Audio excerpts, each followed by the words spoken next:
beyond its boundaries. Our change will lead to better lives for all. New Lotte, the power of a better world. New today, better tomorrow. Lotte. Coming up on Arirang News. Some of the victims' families of Japan's wartime forced labor have now reportedly received compensation from the Korean government. This after South Korea a month ago announced that its own companies will compensate victims rather than the accused Japanese companies. North Korea has test-fired its first intercontinental ballistic missile in a month, which could be a new type of weapon. This in remarks by South Korea's military, assuming it to be a solid fuel missile that is harder to detect before launch. Community transmissions of mpox are on the rise in South Korea, prompting the authorities to raise the infectious disease alert. One more confirmed case has been reported today with no recent overseas travel history.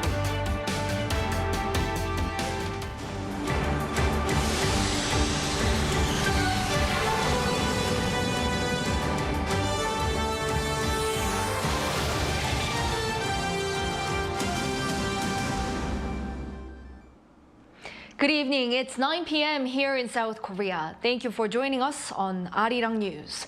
A month ago, South Korea announced a plan to compensate the victims of Japan's wartime forced labor through funds procured domestically in the country. More than half of the victims have expressed willingness to accept, and today the process of compensating them began. Our Foreign Affairs Ministry correspondent Choi Min-jung leads our coverage tonight. The South Korean government has begun handing out compensation to Korean victims of Japan's wartime forced labor, a month after it revealed plans to compensate the victims through a third party. 2 have already received the compensation, 8 more will do so Friday. As of Friday, April 14th, the government will have paid compensation and delayed interest to 10 families of the bereaved victims who expressed their willingness to accept the compensation. As the official said, 10 out of a total 15 victims are receiving up to 200 to 280 million won, roughly about 150,000 to 210,000 US dollars. The official stressed that the families of the 10 victims have expressed strong hope that the issue of Japan's forced labor will be resolved as soon as possible. The remaining 5 victims have refused to receive the compensation and have been protesting strongly against the government's plan, saying this issue cannot be resolved without sincere apologies and participation from the Japanese companies. In early March, the South Korean government announced a plan to compensate the victims through domestic funds procured through a public foundation. This plan contradicts the 2018 ruling when South Korea's Supreme Court ordered 2 Japanese companies, Mitsubishi Heavy Industries and Nippon Steel, to compensate the Koreans they subjected to forced labor. These companies have refused to comply. The South Korean government says it will continue making efforts to meet each and every victim and find a way forward. Choi Min-jung, Arirang News. North Korea test-fired yet another intercontinental ballistic missile, but for the first time in a month. This time, it's presumed to be a new type of weapon. The missile is assumed to be a solid fuel missile that is harder to detect before launch, meaning it's hard to prepare any sort of response. Developing this type of missile is one of the 5 key tasks of the Kim Jong-un regime. Our national security correspondent, Bae Eun-ji reports. North Korea on Thursday morning fired what could be a new type of ballistic missile. South Korea's Joint Chiefs of Staff said that at around 7:23 a.m., it detected an intermediate range or longer missile fired from near Pyongyang. It added the missile was launched at a high angle and flew about 1,000 kilometers before landing in the East Sea. The military said it's maintaining strong defense readiness by closely cooperating with the U.S. Because it was launched at a high angle, we believe its range was longer than that of an intermediate-range missile when launched at a normal angle, but more analysis is needed to confirm this.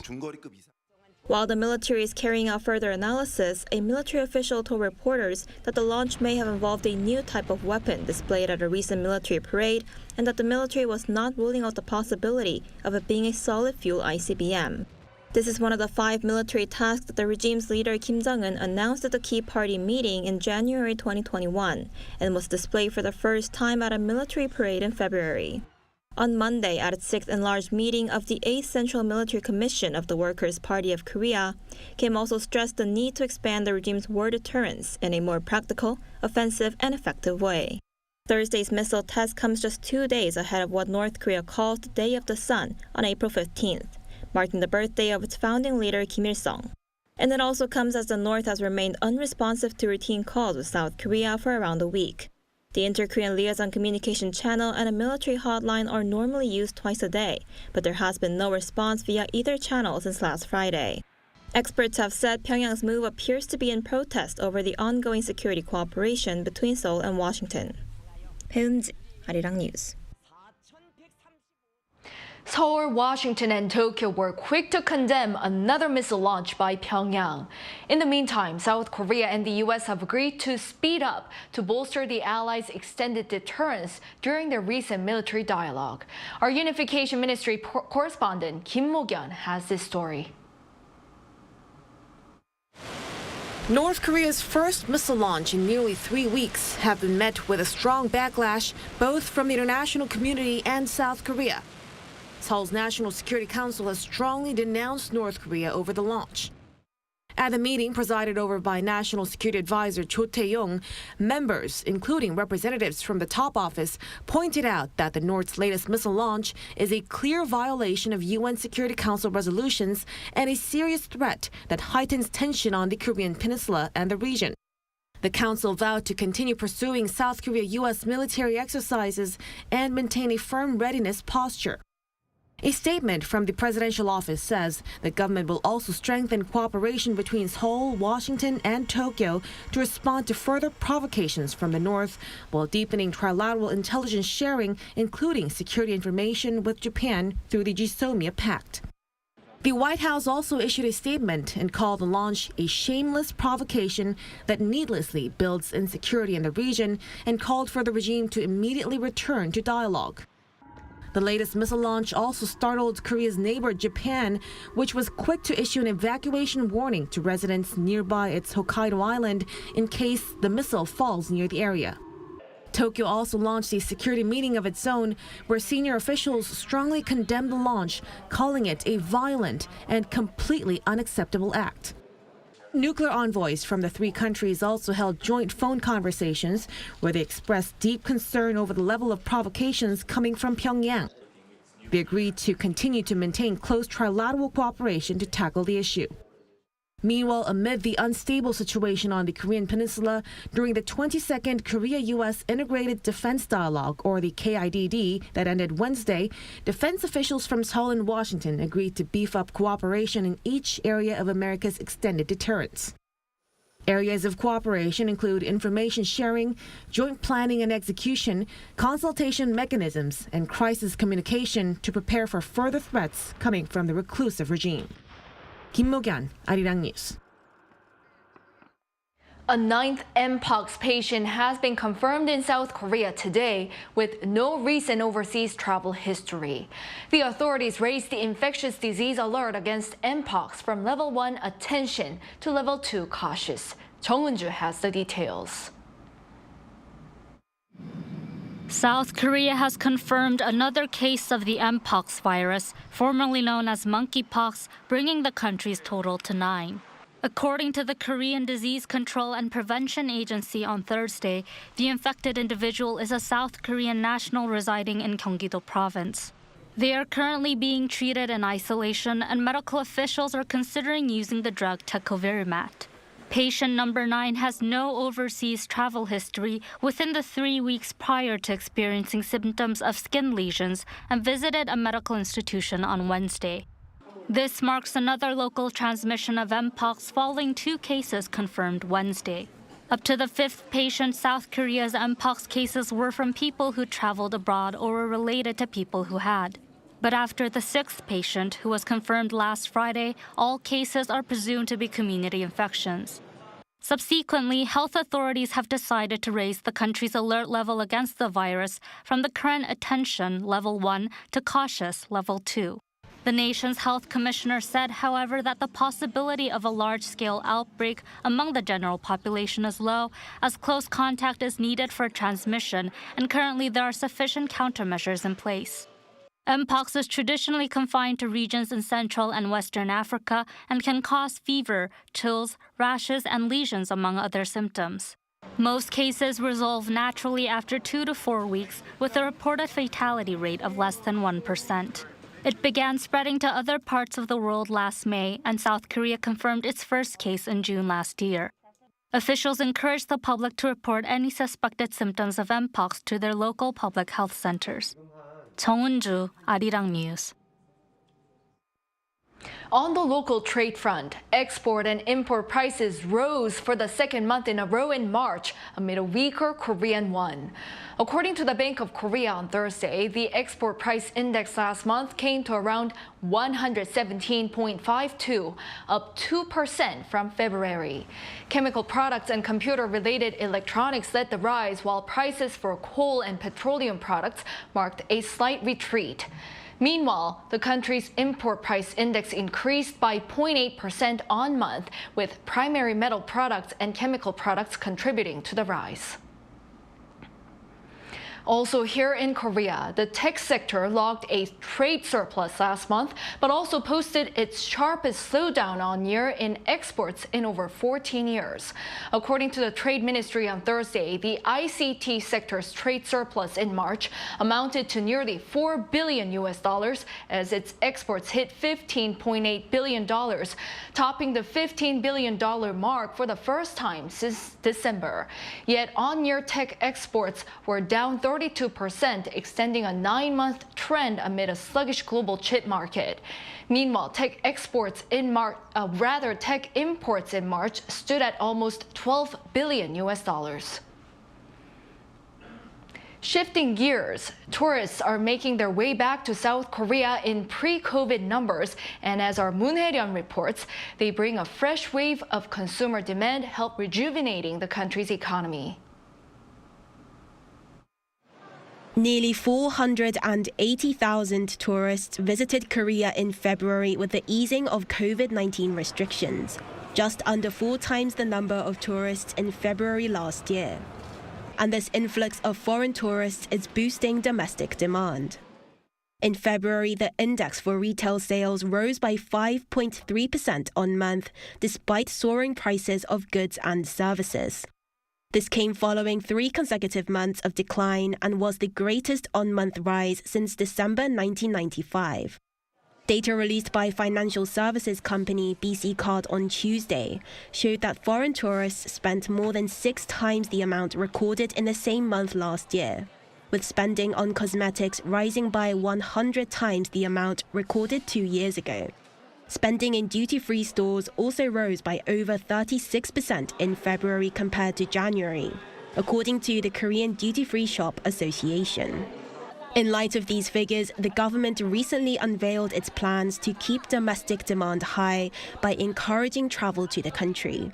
The 2 main takeaways from last month's cabinet meeting were exempting nationals from 22 countries from needing a K-ETA pass and encouraging tourists to immerse themselves in Korean culture through K-content, namely music, food, and shopping.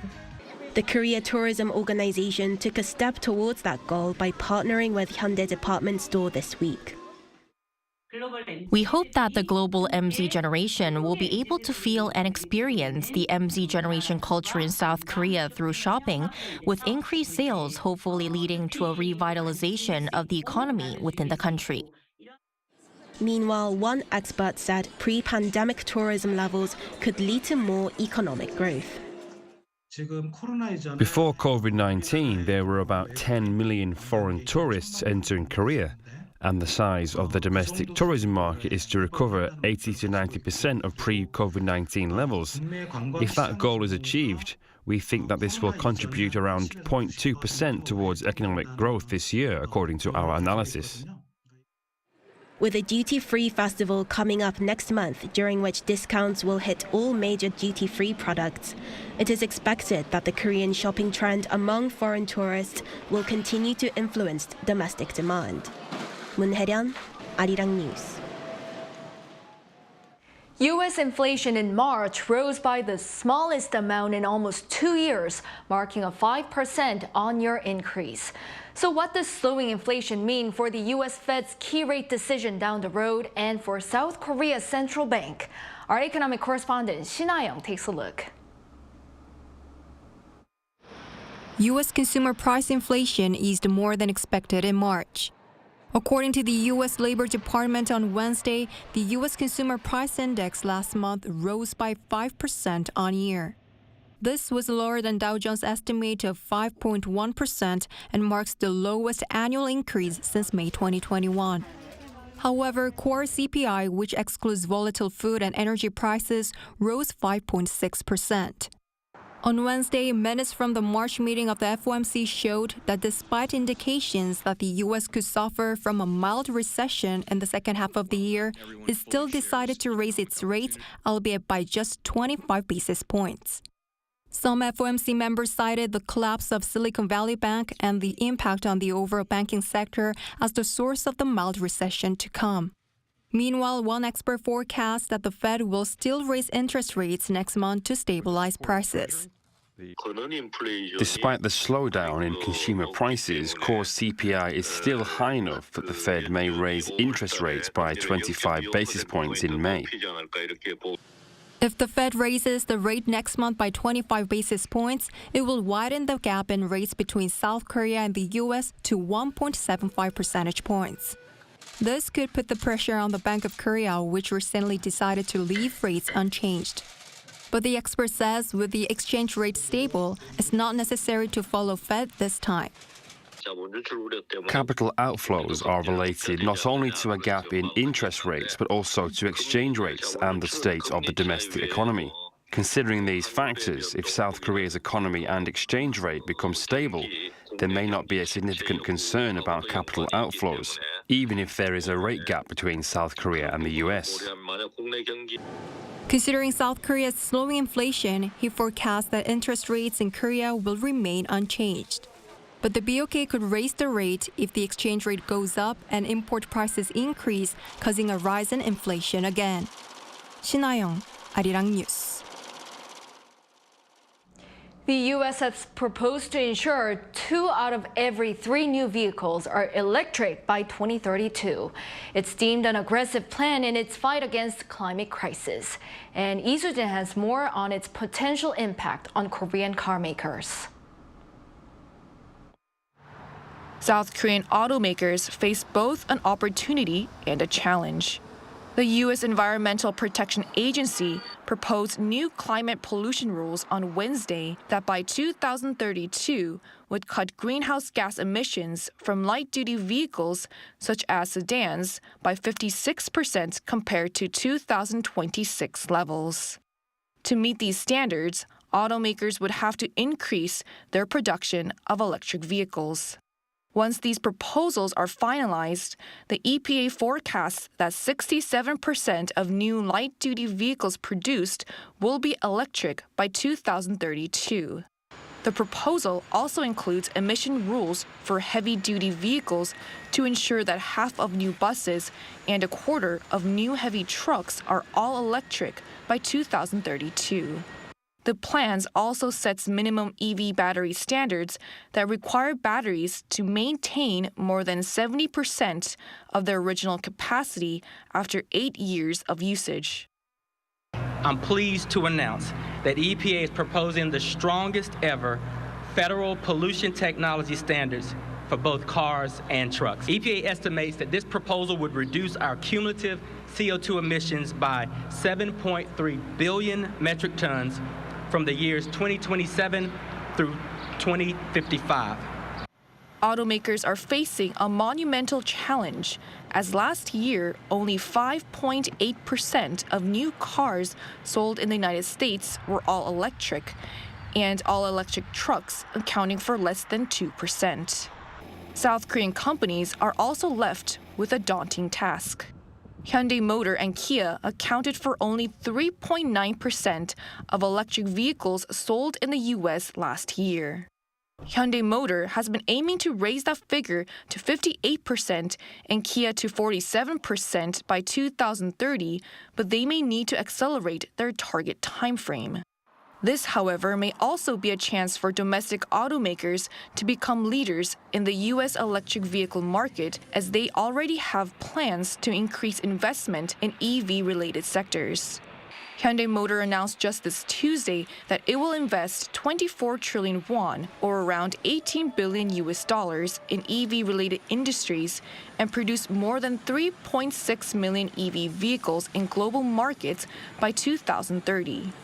The company also came third in the U.S. electric vehicle market during the first quarter this year. Lee Soo-jin, Arirang News. At Thursday's plenary session at the National Assembly, lawmakers once again voted on the revision to the Grain Management Act vetoed by President Yoon. As for the contentious Nursing Act, also backed by the main opposition, its introduction has been held off until further negotiations have taken place. Our political correspondent Lee Si-hoo reports. The National Assembly on Thursday voted not to override President Yoon's veto last week of the contentious revision to the Grain Management Act passed by Parliament earlier in March. I declare that the revision to the Grain Management Act has been rejected with 177 approvals, 112 rejections, and 1 abstention. The bill did not get the two-thirds majority of the present lawmakers needed for the veto to be overridden. The opposition-led revision to the Grain Management Act had called on the government to buy surplus rice if demand falls short of production by 3 to 5% or if prices fall by 5 to 8% or more from the year prior. In exercising his first veto, President Yoon had said the bill goes against the government's aim of increasing agricultural productivity and incomes for farmers. Just before Thursday's anonymous vote, lawmakers from both sides of the debate delivered their stances. This would only add to the financial burden, and there could be fairness issues in terms of how crops other than rice are treated. We could not sit back and watch the farmers cry out last year's heavy decline in rice prices. That's why we made the Rice Price Stabilizing Act to prevent such a fall. Now, the bill, initially not on Thursday's agenda due to disagreements between floor leaders, was brought in via a proposal for change in the agenda signed by 169 lawmakers. The introduction of another contentious bill, the Nursing Act, was held off after a discussion between the Speaker of the Parliament and the representatives of parliamentary groups. Speaker Kim Jin-pyo said the bill will be brought in at the next plenary session after further negotiations have taken place between rival parties. The Nursing Act seeks to improve nurses' working conditions by defining their roles and duties separately from the current Medical Service Act, which puts them, quote, under the guidance of physicians. It's a move backed by the main opposition Democratic Party of Korea, but opposed by doctors' groups who fear the act will lead to confusion in the public health system. Lee Si-hoo, Arirang News.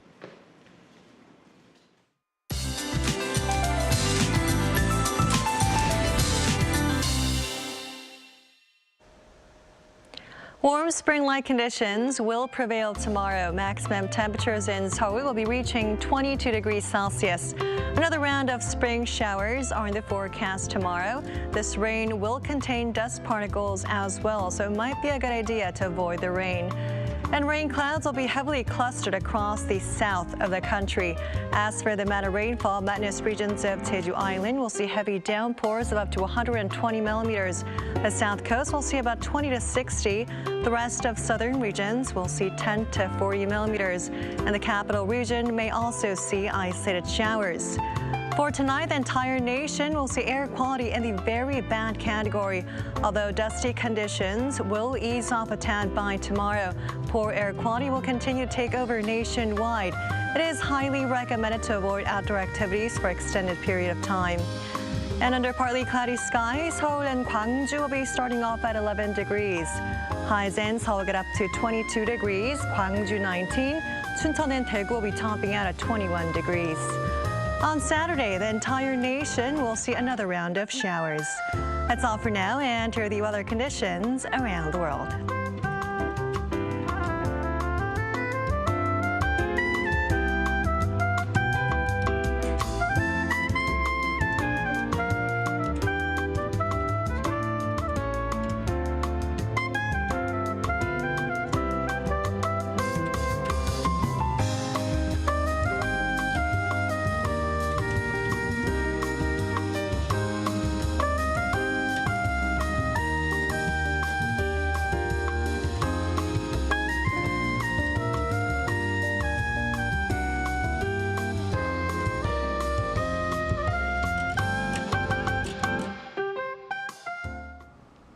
That is all for the newscast on this Thursday night. Thank you for watching. We'll be back tomorrow with the latest news.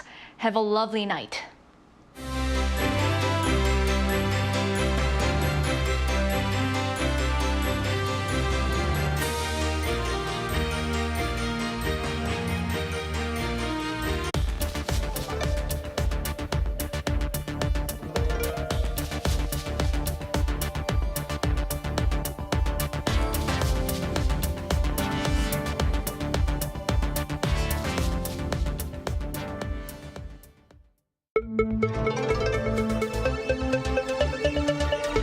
The Globalists. Where does Korea need to go? The Globalists reflect